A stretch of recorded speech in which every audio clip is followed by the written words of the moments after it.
Kiai Ahmad Jazuli Usman bukan hanyalah pintar dalam bidang agama, tapi dia juga pintar dalam kenegaraan. Seperti pada masa penjajahan Jepang, Kiai Jazuli diangkat sebagai sancuk camat, kemudian dipindah tugaskan ke Paris sebagai ketua parlemen, ketua DPRD tingkat 2. Bahkan nama beliau sempat dimasukkan dalam daftar kamikaze, yaitu pasukan berani mati. Saidu Sirot, seorang santri sekaligus lurah pondok pertama, merasa tak tega melihat perlakuan Jepang yang biadab ini terhadap Kiai Jazuli. Pemuda Tulung Agung ini tampil dengan berani untuk mewakili kiai gurunya yang diagungkan. Hingga pada akhirnya pada tanggal 15 Agustus 1945, Jepang menyerah tanpa syarat dan angkat kaki dari Indonesia. Alhamdulillah, selamatlah Kiai Jazuli Usman dari kamikaze. Setelah itu, kegiatan pondok yang sempat terganggu di zaman Jepang kini telah berakhir. Penyempurnaan di bidang kurikulum dapat terus dilakukan. Gaung kemajuan Al-Falah semakin menyebar ke kalangan yang lebih luas sehingga jumlah santri melonjak menjadi 400 orang dalam waktu sekitar 2 tahun. Tahun 1948 Belanda melancarkan agresi militer. Para santri pun akhirnya ikut berjuang bertahan agama dan negara. Bahkan 2 orang dari santri pelosok gugur di medan juang sebagai syuhada bunga bangsa.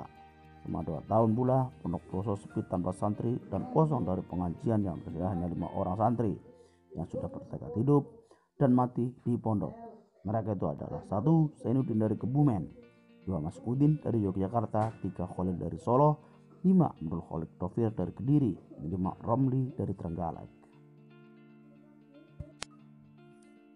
Kiai Ahmad Jazuli Usman bukan hanyalah pintar dalam bidang agama, tapi dia juga pintar dalam kenegaraan.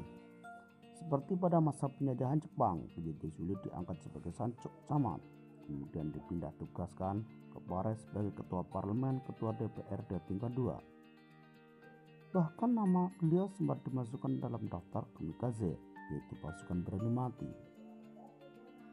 Saidu Sirot, seorang santri sekaligus lurah pondok pertama, merasa tak tega melihat perlakuan Jepang yang biadab ini terhadap Kiai Jazuli. Pemuda Tulung Agung ini tampil dengan berani untuk mewakili kiai gurunya yang diagungkan.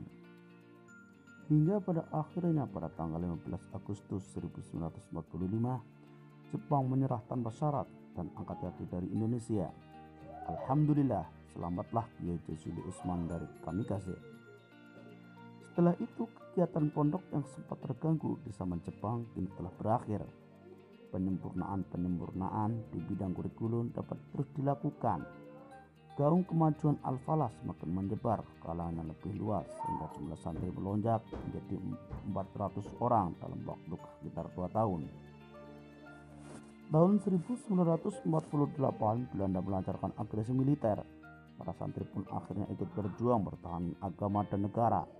Bahkan 2 orang dari santri pelosok gugur di medan juang sebagai syuhada bunga bangsa. Selama 2 tahun pula pondok pelosok sepi tanpa santri dan kosong dari pengajian yang tersedia hanya 5 orang santri yang sudah bertekad hidup dan mati di pondok. Mereka itu adalah 1. Zainuddin dari Kebumen, 2. Mas'udin dari Yogyakarta, 3. Khalil dari Solo, 5. Abdul Khalik Tofir dari Kediri, 5. Romli dari Trenggalek.